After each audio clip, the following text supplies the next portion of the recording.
When I saw the box, I actually smiled. It was wrapped in shimmering gold paper with my name on a tag. To Scarlett from Mom. Merry Christmas! We had just finished dinner. I was still clearing plates, trying to pretend it didn't sting that no one had helped set the table but me. The dining room was warm, filled with the scent of the roast I'd paid for and the sounds of my family's laughter. "You didn't have to get me anything," I said, wiping my hands on a napkin. "Oh, but I did," my mom said sweetly. "Go on, open it." My brother Aiden smirked. My dad sipped his wine. I should have known something was off right then.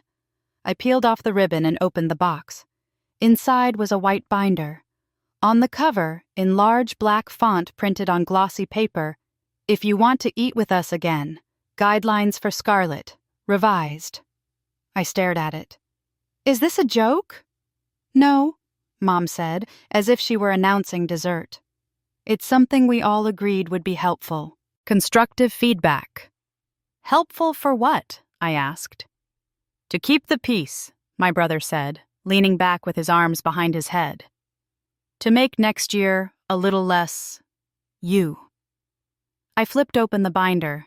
There were dividers. Section 1, Conversation Boundaries. No bringing up work, no correcting others, even if you're technically right. No sarcastic jokes about the food, it's rude. No passive-aggressive comments about finances. Section 2, Contribution Expectations. If you choose to pay for dinner, do so without mentioning it. No complaints about cost, quantity, or guests. Store-bought pies are not allowed. Don't arrive with attitude. "What is this?" I muttered. My mom crossed her legs, looking pleased. "It's just something to help you fit in better. We notice Christmas is always tense when you're here." "Tense?" I echoed. "I paid for all of it." "We know," she said quickly. "And you made sure everyone knew it." I blinked, because I didn't. All I did was order the food, set the table, and even rent the chairs. "See?" Aiden said, grinning. "That attitude. This is what we mean." A laugh escaped me, sharp and humorless. "So, you printed me a manual on how to exist at your table?" "It's not an attack," my mom said, folding her hands. "It's a gift." "A gift?" I repeated, holding up the binder. "You gift-wrapped a list of ways I disappoint you and called it thoughtful?" My dad finally spoke, without looking at me. "If you can't take some feedback, maybe it's better if you don't come next year." I stood there, binder in hand, and remembered last Christmas, when Mom cried because she couldn't afford dinner, and I spent nearly $1,000 covering everything. She'd hugged me then, said she didn't know what she'd do without me. Guess she figured it out. "I can't believe you planned this," I said. "You wrapped it." "It's better than another pity speech about how underappreciated you feel," Aiden muttered. I put the binder back in the box, slowly closed the lid, and looked around the room at the people I'd spent years bending over backwards for. No one met my eyes. "I'm going to go," I said quietly. Mom frowned. "Come on, don't be dramatic." "I'm not," I said. "I'm just taking your advice. Looks like I won't be joining you next year." "Don't be like this," she said. "It was meant with love." "I've seen love," I said. "This isn't it." And I left, but not before I slid a different envelope back under the table. The one I brought just in case. The one with the words "Property Owner, Scarlett Bennett," printed in the corner. They didn't open that one yet, but they would. And when they did, no binder in the world would save them. You know what's funny? That binder, the one with all the rules, wasn't the first time my family tried to fix me. It was just the first time they put it in writing. "You always take things too seriously," my mom used to say. "It's just family. Everyone jokes around." But it was never jokes. Not when Aiden got a brand new car from my parents at 19, and I had to take out a loan for a used Honda with 170,000 miles. Not when they covered his rent in college, but told me, "You're the older one. You should already be stable." I paid off his debts twice. Twice. No one remembers that, but they remembered when I didn't bring a bottle of wine to Easter once. That came up 3 Christmases in a row. Scarlett's always been kind of difficult, my mom told my aunt once when she thought I wasn't listening. Sensitive, a little cold. Cold? I paid for her roof when it collapsed in the storm 2 winters ago. But maybe the worst part was that I accepted it for so long, because every time they needed something, I was there. When Dad lost his job in 2020, I covered their mortgage for 5 months. Quietly. When Aiden's wife Natalie had surgery and they were drowning in hospital bills, I sent them $4,000 without being asked. Not once did anyone say thank you. Instead, I got, "You're so lucky you don't have a family of your own yet. You can afford it." Lucky? Yeah, let me tell you what lucky looked like. Eating tuna from a can in a freezing apartment while I sent them money for heat. But I kept doing it because if I stopped, I was scared they'd stop pretending to love me. And then one day, I found something that snapped the whole picture in half. It was 3 years ago. I was helping my parents organize old documents for their refinancing application. My mom had accidentally fallen behind again. I opened a drawer in her bedroom looking for the property tax forms. Instead, I found an envelope, thick, faded. Inside, printed emails between her and my aunt. One of them stood out immediately. Scarlett is good for money, but not much else. She never bonded with the rest of us. Emotionally stunted, I think. Useful, though. Useful. Useful. I sat on the floor with that paper in my hands, my ears ringing. I was 33. I had just sent her another $2,200 the week before. I put the papers back where I found them. I didn't say anything. What would I even say? That was the day I started taking notes.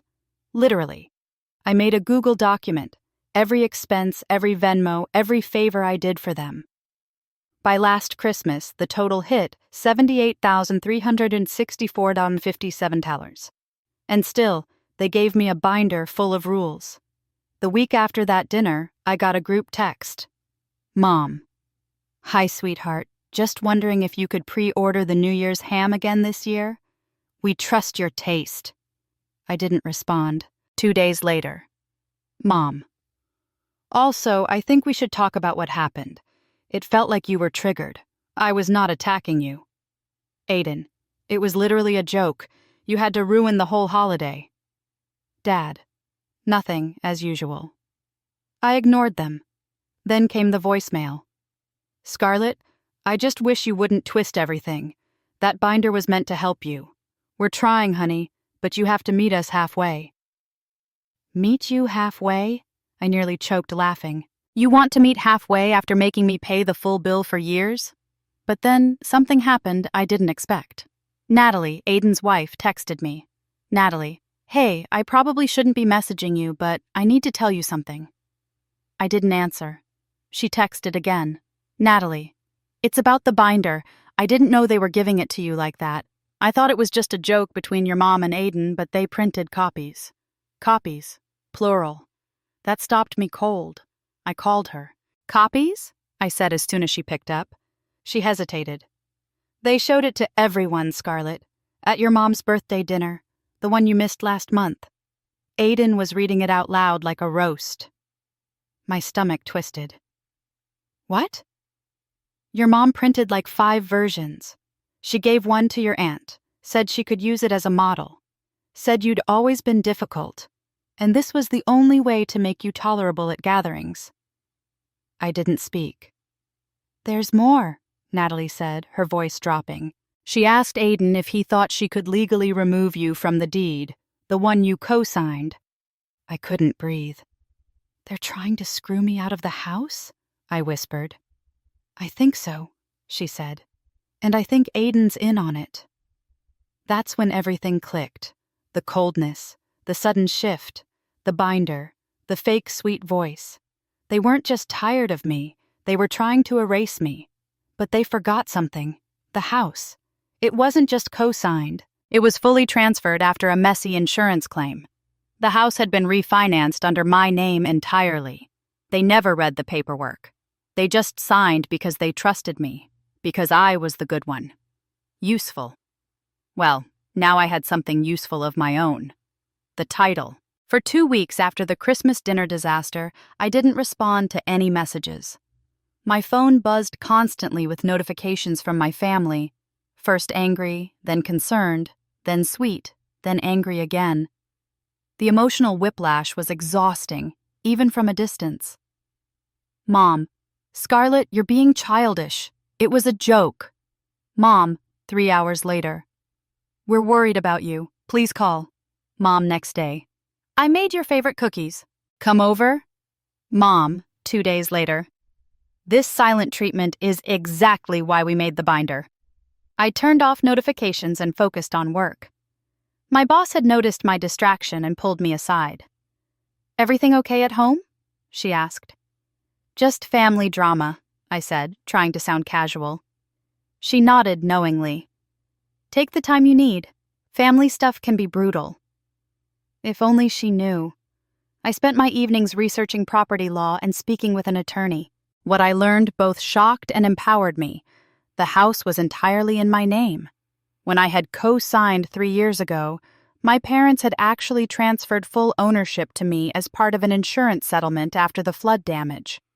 The paperwork had been complex, and they had signed without reading, assuming I was just helping them refinance. They didn't own the house they lived in. I did. I was still processing this information when Natalie called me again. Hey, she said, her voice hushed. Are you somewhere you can talk? I'm at home, I said. What's going on? I overheard Aiden and your mom talking. They're meeting with a lawyer next week about the house. They think they can claim you tricked them into signing over the deed. My heart raced. That's not what happened. I know, she said. But they're saying you manipulated them during the insurance claim, that you took advantage. I laughed bitterly. I paid the insurance premiums for 5 years because they kept forgetting. I handled the entire claim process when the basement flooded. I fronted $20,000 for repairs before the insurance check came through. I believe you, Natalie said quietly. But there's something else. Aiden's been telling your mom that you're unstable, that you might try to sell the house from under them. Why would he say that? I asked, though I already knew. Money, she said. Your parents promised to leave the house to him in their will. He's been counting on it. The pieces fell into place. The binder wasn't just about humiliating me. It was about pushing me away so I wouldn't notice what they were planning. There's one more thing, Natalie continued, her voice dropping even lower. Your mom's birthday dinner is next weekend. They're expecting you to show up with an apology. I closed my eyes, suddenly exhausted. Why are you telling me all this, Natalie? You're married to Aiden. There was a long pause. Because it's wrong, she finally said, and because Aiden's been different lately. Angry, controlling. I'm starting to see things I didn't notice before. After we hung up, I sat in my apartment staring at the wall. For years, I'd been their safety net, their bank, their emotional punching bag. And now they were plotting to take the one thing I legally owned, the thing I'd saved for them. The next day, I received a formal invitation to my mother's birthday dinner. The card was flowery, with a handwritten note. We miss you, Scarlett. Let's put Christmas behind us. Family is family. Family is family. The phrase that had kept me trapped for decades. I texted back, I'll be there. My mother responded immediately, Wonderful! And please don't bring up Christmas. It's my special day.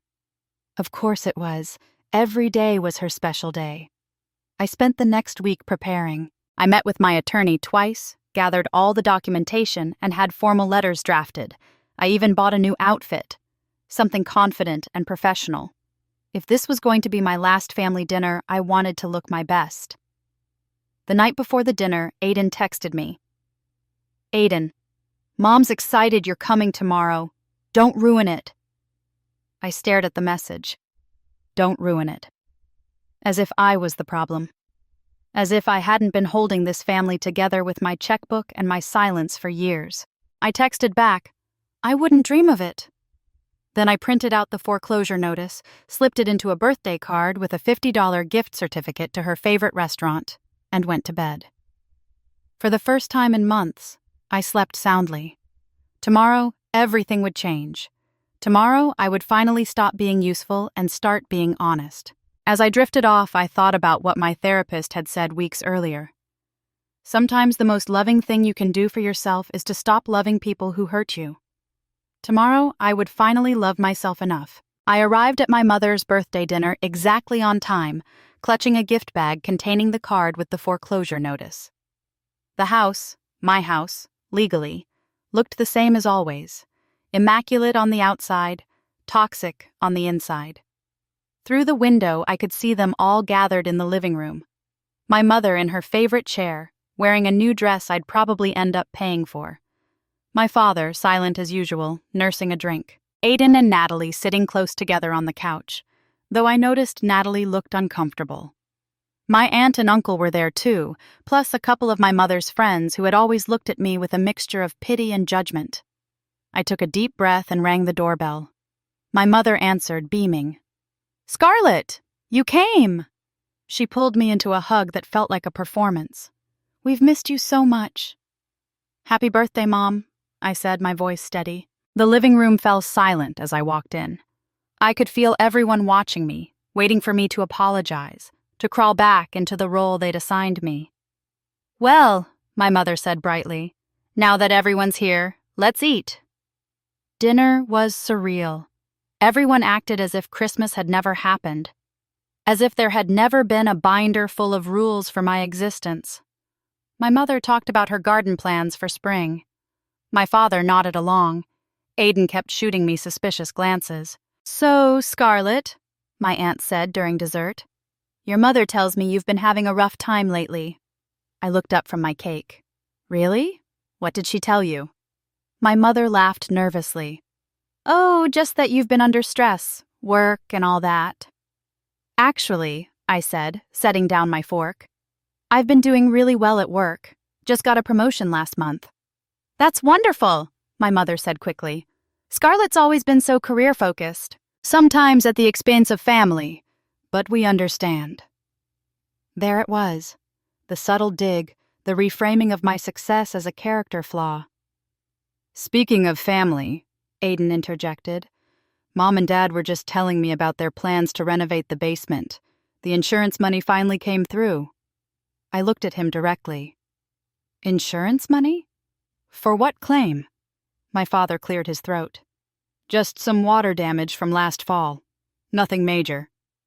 "Interesting," I said, "considering I'm the policyholder and I haven't filed any claims." The table went silent. "What do you mean, you're the policyholder?" my mother asked, her smile faltering. "I mean, I've been paying the homeowner's insurance for the past 3 years," I said. "Just like I've been paying the property taxes and the mortgage." My father's face darkened. "That's not true. We refinanced." "You did," I agreed. "With me as the owner. Remember the paperwork after the flood?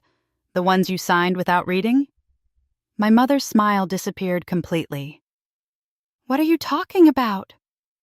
I reached into my purse and pulled out a folder. "I brought copies for everyone. It's all here. The deed transfer, the insurance policies, the tax records. This house has been in my name for 3 years. Aiden stood up so quickly his chair fell backward. "You're lying." "Am I?" I slid the documents across the table. "Check for yourselves." My mother's hands shook as she picked up the papers. "This can't be right. We would never—" "You would and you did," I said calmly.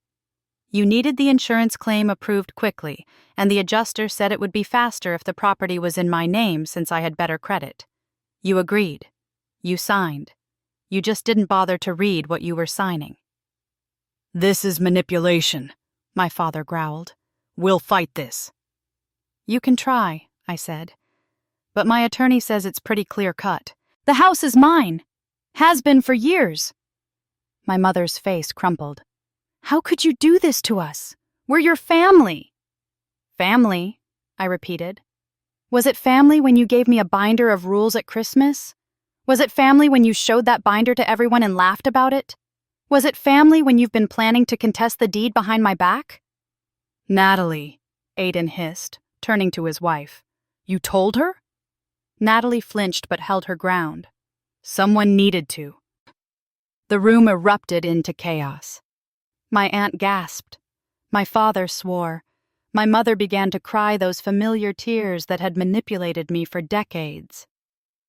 "You can't just throw us out," she sobbed. "Where will we go?" I opened the gift bag and handed her the birthday card. "I've given this a lot of thought." She opened it with trembling hands. Inside was the foreclosure notice and a lease agreement. "What is this?" she whispered. "Option 1, you can move out within 60 days. Option 2, you can stay as my tenants. Market rate rent, formal lease, security deposit. Your choice." "Tenants?" my father sputtered. "In our own home?" "My home," I corrected him. "And yes, tenants, with rules. I've even made a binder." I pulled out a white binder identical to the one they'd given me at Christmas. "Guidelines for respectful tenancy. I thought you'd appreciate the format." My mother stared at me in disbelief. "You can't be serious." "I've never been more serious," I said, standing up. "You have 1 week to decide. Tenants or vacancy." Aiden lunged toward me, but Natalie grabbed his arm. "Don't," she warned. "She's right legally."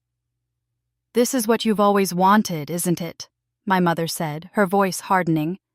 "To punish us, to make us suffer." I looked at her, really looked at her, perhaps for the first time. "No, Mom. This is what you taught me, that family is transactional, that love comes with conditions. I'm just finally playing by your rules." As I walked toward the door, my father called after me, "You'll regret this. Blood is thicker than water." I turned back one last time. The full saying is, "The blood of the covenant is thicker than the water of the womb." It means the family you choose is stronger than the family you're born into. I smiled sadly. I'm choosing myself now. The door closed behind me with a satisfying click. In my car, I finally allowed myself to cry. Not from sadness, but from relief. The weight I'd carried for decades was finally lifting. My phone buzzed with a text from Natalie. "Are you okay?" I wiped my eyes and typed back, "Better than I've been in years." 3 months passed after the birthday dinner confrontation. My parents chose option 2, becoming my tenants. Not out of respect for me, but because they had nowhere else to go. Their credit was terrible, their savings non-existent. The irony wasn't lost on me. The daughter they'd deemed financially irresponsible was now their landlord. The first rent check arrived exactly on time with no note. The second came with a terse message. "The dishwasher is leaking." I hired a repair person the next day. Business, not personal. Aiden hadn't spoken to me since that night, though Natalie texted occasionally. They were in counseling, she told me. She'd finally recognized the patterns of manipulation in our family and was questioning everything. "I never realized how they treated you until I saw it from the outside," she wrote one evening. "I'm sorry I didn't speak up sooner." I was sitting on my balcony when I received her message, watching the sunset over the city. My new apartment was smaller than what I could afford, but I'd chosen it deliberately. A fresh start, with no financial ties to my family. Every piece of furniture I'd selected myself. Every bill was reasonable, now that I wasn't supporting 4 adults. "You spoke up when it mattered," I texted back. My phone rang almost immediately. "They're selling everything," Natalie said when I answered. "Your mother's jewelry, your father's coin collection. They're saying they need money for a lawyer to fight you for the house." I sighed. "They won't win." "I know," she said. "But that's not why I'm calling. They're selling your things too. The stuff you left in your old bedroom, your high school yearbooks, your diplomas, everything." A pang shot through me. "They're what?" "There's an estate sale this weekend. I saw them pricing your childhood violin." I hadn't played that violin since college, but the thought of strangers pawing through my memories made me feel sick. "Why are you telling me this?" "Because I saved some things," she said quietly. Your photo albums, your journals, the quilt your grandmother made you. I couldn't save everything, but I got what I could. Tears welled in my eyes. Thank you. Can we meet somewhere? I can bring them to you. The next day, we met at a coffee shop halfway between our homes. Natalie looked different, more confident somehow, less apologetic. She brought 3 boxes. I think these were the most important things, she said, sliding them across the table.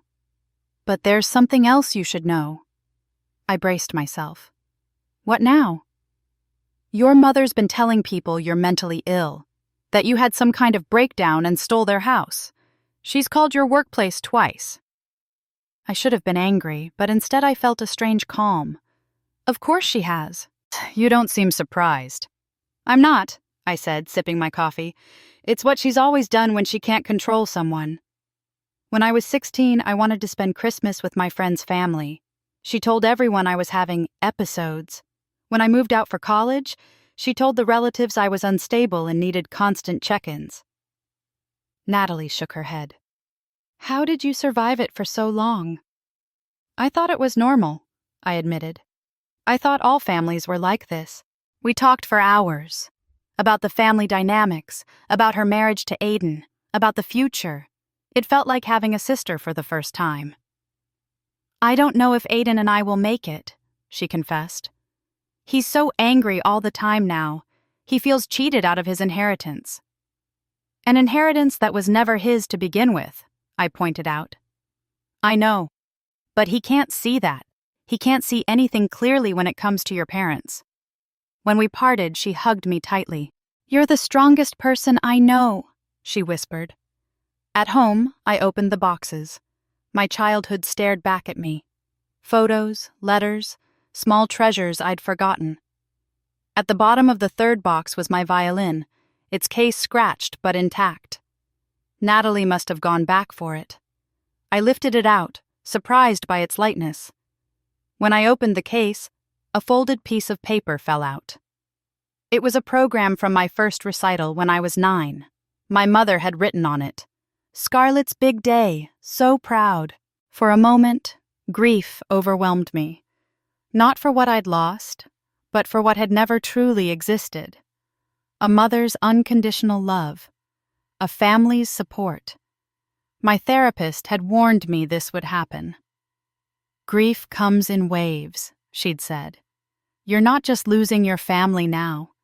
You're mourning the family you never had. I put the violin away and went to my computer. The email I'd been avoiding for weeks still sat in my inbox. An invitation to present at a conference in London. An opportunity I'd always dreamed of but had declined in the past because family needs came first. I clicked accept and began drafting my presentation. 2 weeks later, my mother called. It was our first direct communication since the birthday dinner.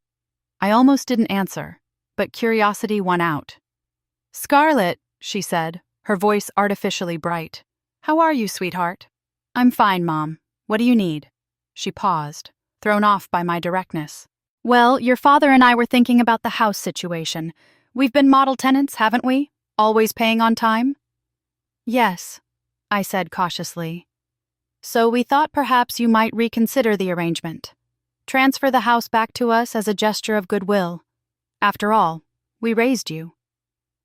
I closed my eyes, unsurprised but still disappointed. "No, Mom, the arrangement stands." "But we're family," she insisted, her voice hardening. "This is what families do for each other." "No," I said quietly. "This is what I did for you, over and over. And it's what I'm not doing anymore." I hung up and blocked her number. That night, I played my violin for the first time in years. The notes were rusty at first, then smoother. By the end of an hour, music filled my apartment. Not perfect, but mine. Just like my life now. The next morning, I booked my flight to London. As I confirmed the reservation, my phone buzzed with a text from an unknown number. "This is your father. Your mother is very upset. Call her." I blocked that number too. Then I opened my laptop and began a new document. Not a ledger of expenses or a list of grievances, but something else entirely. The working title: The Cost of Family, a Memoir. The first line wrote itself. I used to think love meant never saying no. Now I know it means saying yes to yourself first.